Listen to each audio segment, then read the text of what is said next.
Salam kasih Kristus menyertai kamu. Kita ada di gerakan membaca Alkitab dalam 365 hari dari YouTube Gemim Bukit Moria Rike. Kita ada di hari ke-297. Jadikanlah membaca Alkitab sebagai kebutuhan dalam hidup ini. Sebab firman Tuhan katakan, manusia hidup bukan hanya dari roti saja, tapi dari setiap firman yang keluar dari mulut Allah. Karena itu kita akan baca firman Tuhan saat ini. Sebelum membaca mari berdoa. Ya Bapa, biar roh-Mu yang kudus menuntun hamba-Mu dan menuntun umat siapapun mereka yang mengikuti bacaan firman ini dimanapun mereka berada.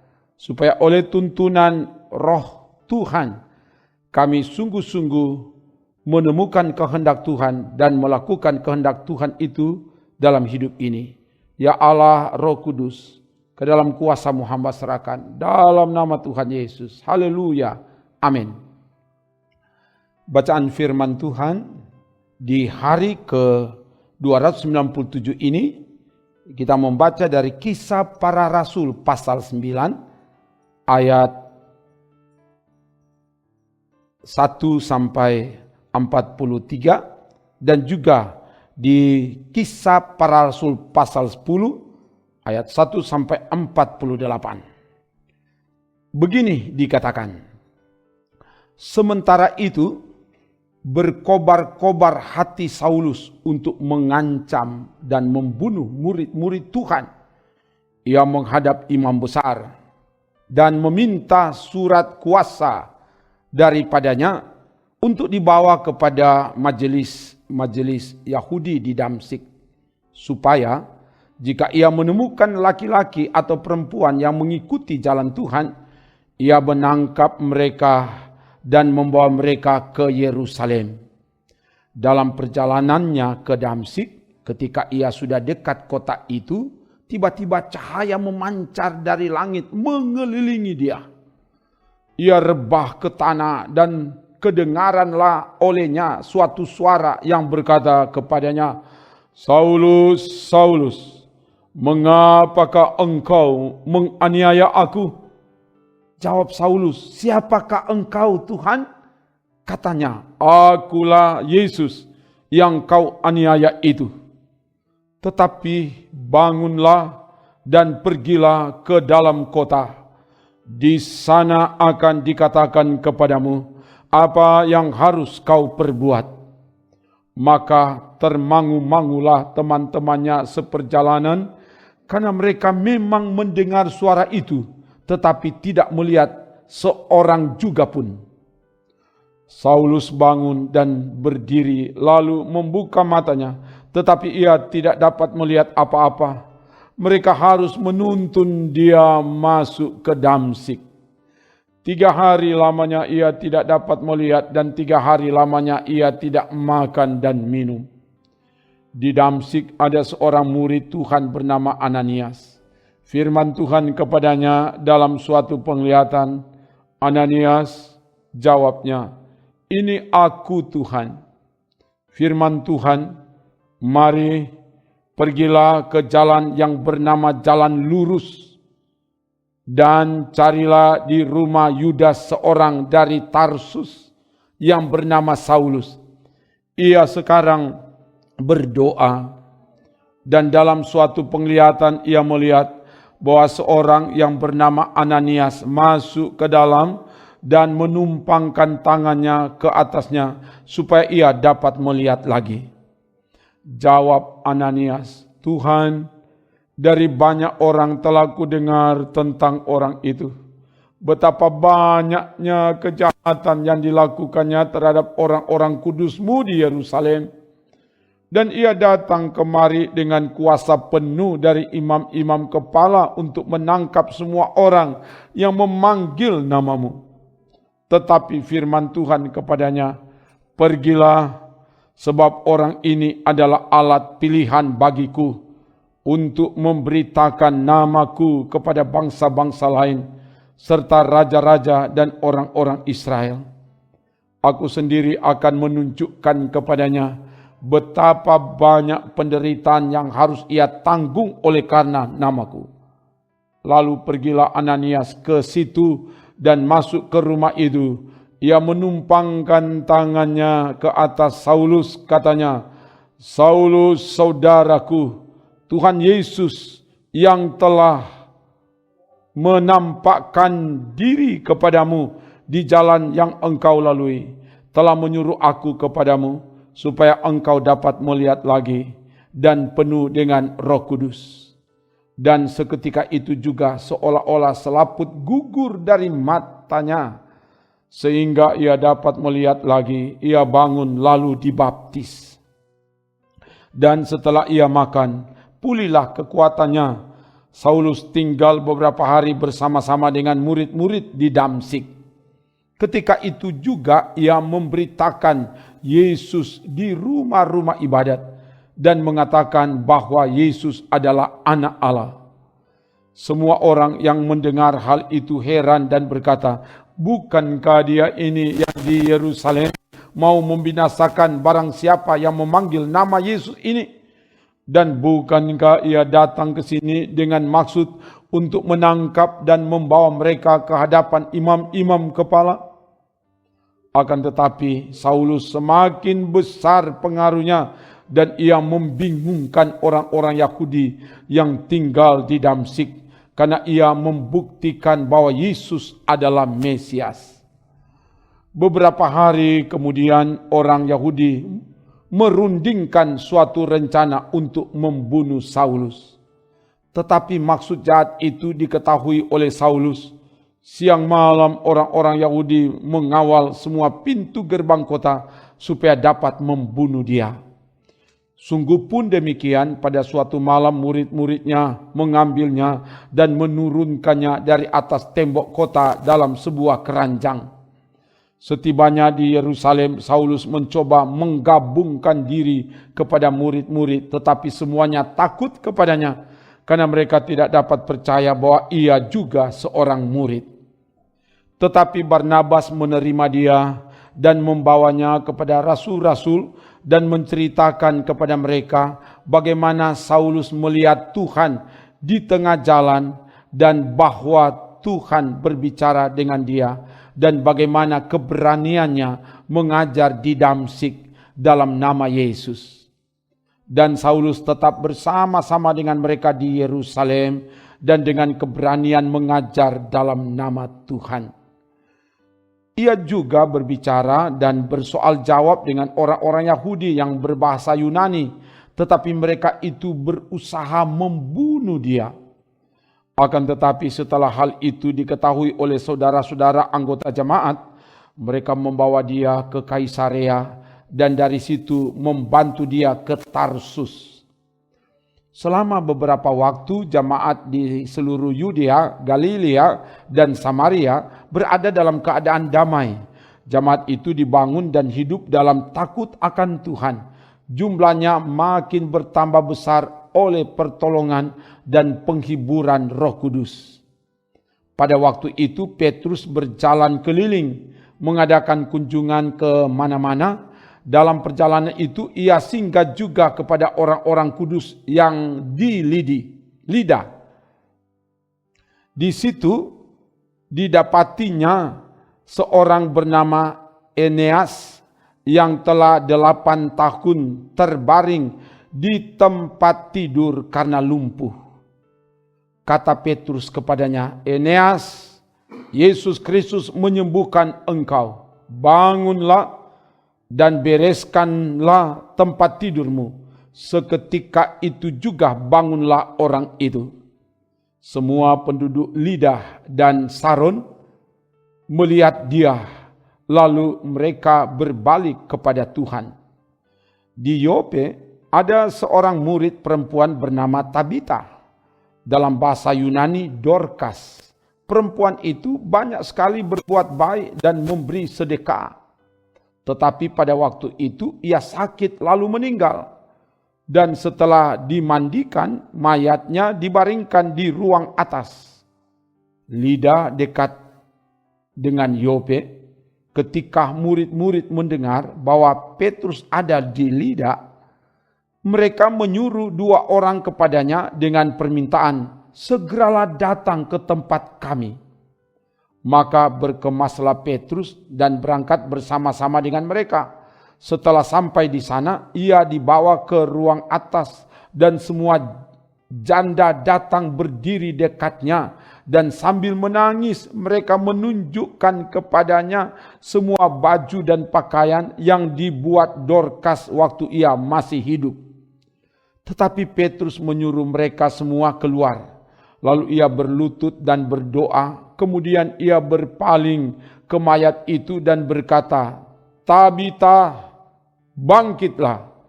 Lalu Tabita membuka matanya, dan ketika melihat Petrus, ia bangun lalu duduk. Petrus memegang tangannya dan membantu dia berdiri. Kemudian ia memanggil orang-orang kudus beserta janda-janda, lalu menunjukkan kepada mereka bahwa perempuan itu hidup. Kemudian daripada itu Petrus tinggal beberapa hari di Yope, di rumah seorang yang bernama Simon, seorang penyamak kulit.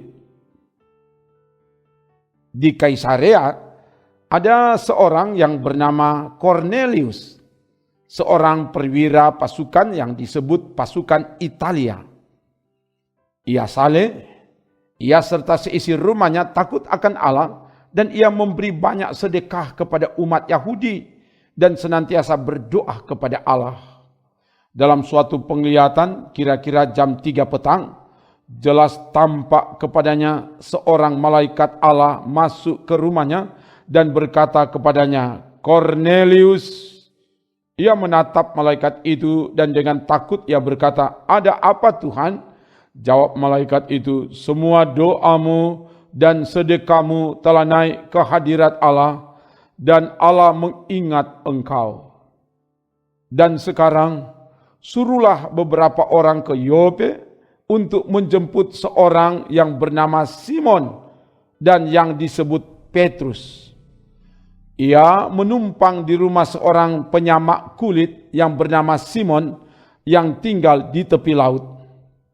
Setelah malaikat yang berbicara kepadanya itu meninggalkan dia, dipanggilnya 2 orang hambanya beserta seorang prajurit yang saleh dari orang-orang yang selalu bersama-sama dengan dia. Dan sesudah ia menjelaskan segala sesuatu kepada mereka, ia menyuruh mereka ke Yope. Keesokan harinya ketika ketiga orang itu berada dalam perjalanan dan sudah dekat kota Yope, kira-kira pukul 12 tengah hari, naiklah Petrus ke atas rumah untuk berdoa. Ia merasa lapar dan ingin makan, tetapi sementara makanan disediakan, tiba-tiba rohnya diliputi kuasa ilahi. Tampak olehnya langit terbuka, dan turunlah suatu benda berbentuk kain lebar yang bergantung pada keempat sudutnya, yang diturunkan ke tanah. Di dalamnya terdapat pelbagai jenis binatang berkaki 4, binatang menjalar dan burung. Kedengaranlah olehnya suatu suara yang berkata, bangunlah hai Petrus, sembelilah dan makanlah. Tetapi Petrus menjawab, tidak Tuhan, tidak, sebab aku belum pernah makan sesuatu yang haram dan yang tidak tahir. Kedengaran pula untuk kedua kalinya suara yang berkata kepadanya, apa yang dinyatakan halal oleh Allah, tidak boleh engkau nyatakan haram. Hal ini terjadi sampai 3 kali, dan segera sesudah itu terangkatlah benda itu ke langit. Petrus bertanya-tanya di dalam hatinya, apa kiranya arti penglihatan yang telah dilihatnya itu? Sementara itu telah sampai di muka pintu orang-orang yang disuruh oleh Cornelius dan yang berusaha mengetahui di mana rumah Simon. Mereka memanggil seorang dan bertanya, apakah Simon yang disebut Petrus ada menumpang di rumah ini? Dan ketika Petrus sedang berpikir tentang penglihatan itu, berkatalah roh, ada 3 orang mencari engkau. Bangunlah, turunlah ke bawah, dan berangkatlah bersama-sama dengan mereka. Jangan bimbang, sebab aku yang menyuruh mereka kemari. Lalu turunlah Petrus ke bawah dan berkata kepada orang-orang itu, Akulah yang kamu cari. Apakah maksud kedatangan kamu? Jawab mereka, Kornelius, seorang perwira yang tulus hati dan takut akan Allah, dan yang terkenal baik di antara seluruh bangsa Yahudi, telah menerima penyataan Allah dengan perantaran seorang malaikat kudus, supaya ia mengundang engkau ke rumahnya dan mendengar apa yang akan kau katakan. Ia mempersilakan mereka untuk bermalam di situ. Keesokan harinya ia bangun dan berangkat bersama-sama dengan mereka, dan beberapa saudara dari Yope menyertai dia. Dan pada hari berikutnya sampailah mereka di Kaisarea. Kornelius sedang menantikan mereka, dan ia telah memanggil sanak saudaranya dan sahabat-sahabatnya berkumpul. Ketika Petrus masuk, datanglah Kornelius menyambutnya, dan sambil tersungkur di depan kakinya, ia menyembah Petrus. Tetapi Petrus menegakkan dia, katanya, bangunlah, aku hanya manusia saja. Dan sambil bercakap-cakap dengan dia, ia masuk dan mendapati banyak orang sedang berkumpul.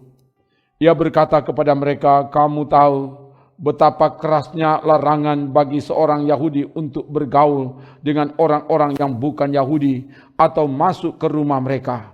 Tetapi Allah telah menunjukkan kepadaku bahwa aku tidak boleh menyebut orang najis atau tidak tahir. Itulah sebabnya aku tidak berkeberatan ketika aku dipanggil lalu datang kemari. Sekarang aku ingin tahu apa sebabnya kamu memanggil aku. Jawab Kornelius, 4 hari yang lalu kira-kira pada waktu yang sama seperti sekarang, yaitu jam 3 petang, aku sedang berdoa di rumah. Tiba-tiba ada seorang berdiri di depanku, pakaiannya berkilau-kilauan. Dan ia berkata, Kornelius, doamu telah didengarkan Allah, dan sedekahmu telah diingatkan di hadapannya. Suruhlah orang ke Yope untuk menjemput Simon yang disebut Petrus. Ia sedang menumpang di rumah Simon, seorang penyamak kulit yang tinggal di tepi laut. Karena itu, segera kusuruh orang kepadamu, dan dengan senang hati engkau telah datang. Sekarang kami semua sudah hadir di sini di hadapan Allah untuk mendengarkan apa yang ditugaskan Allah kepadamu. Lalu mulailah Petrus berbicara, katanya, sesungguhnya aku telah mengerti bahwa Allah tidak membedakan orang. Setiap orang dari bangsa manapun yang takut akan Dia dan yang mengamalkan kebenaran berkenan kepadanya.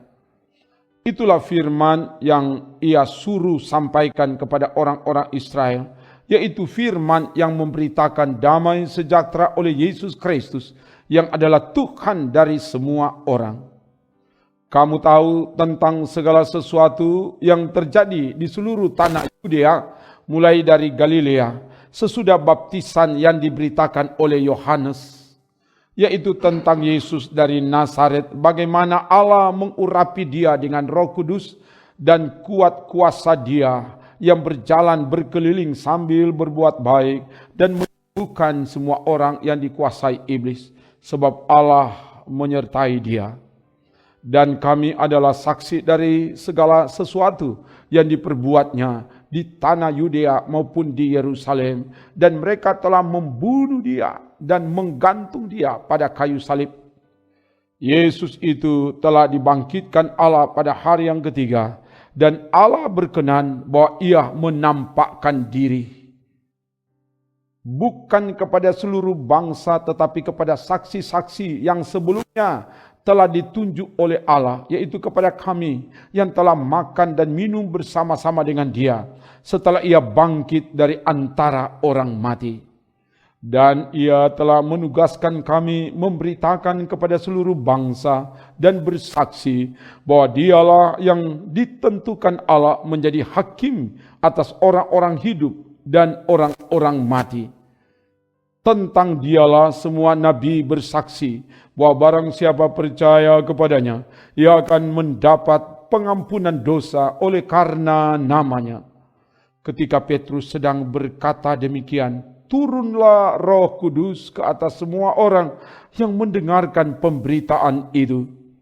Dan semua orang percaya dari golongan bersunat yang menyertai Petrus tercengang-cengang karena melihat bahwa karunia Roh Kudus dicurahkan ke atas bangsa-bangsa lain juga. Sebab mereka mendengar orang-orang itu berkata-kata dalam bahasa roh dan memuliakan Allah. Lalu kata Petrus, bolehkah orang mencegah untuk membaptis orang-orang ini dengan air, sedangkan mereka telah menerima Roh Kudus sama seperti kita?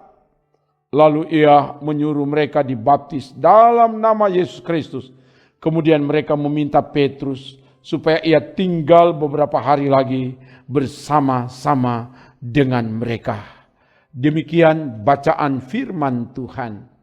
Mari berdoa. Terima kasih Bapa, firman telah dibacakan. Biar Roh Kudus yang menerangkan itu, memperjelas itu di dalam setiap hati semua orang yang mengikuti bacaan firman Tuhan ini. Biar Roh Kudus bekerja, menuntun, membimbing kami untuk lebih mengenal dan memahami firman-Mu. Beri hati yang taat, setia kepada semua yang mengikuti bacaan firman Tuhan dari YouTube Gemim Bukit Muria Rike Manado ini. Dan diberkatilah tim multimedia yang Tuhan pakai untuk melaksanakan pelayanan ini. Ke dalam kuasa-Mu Bapa kami serahkan pelayanan ini. Dalam nama Tuhan Yesus. Haleluya. Amin. Demikian bacaan firman melalui gerakan membaca Alkitab dalam 365 hari. Ikutilah terus. Sebab firman Tuhan katakan, setiap orang yang kesukaannya merenungkan Taurat Tuhan siang dan malam, ia seperti pohon yang ditanam di tepi aliran air, yang menghasilkan buah pada musimnya. Apa saja yang diperbuatnya berhasil. Amin. Trims.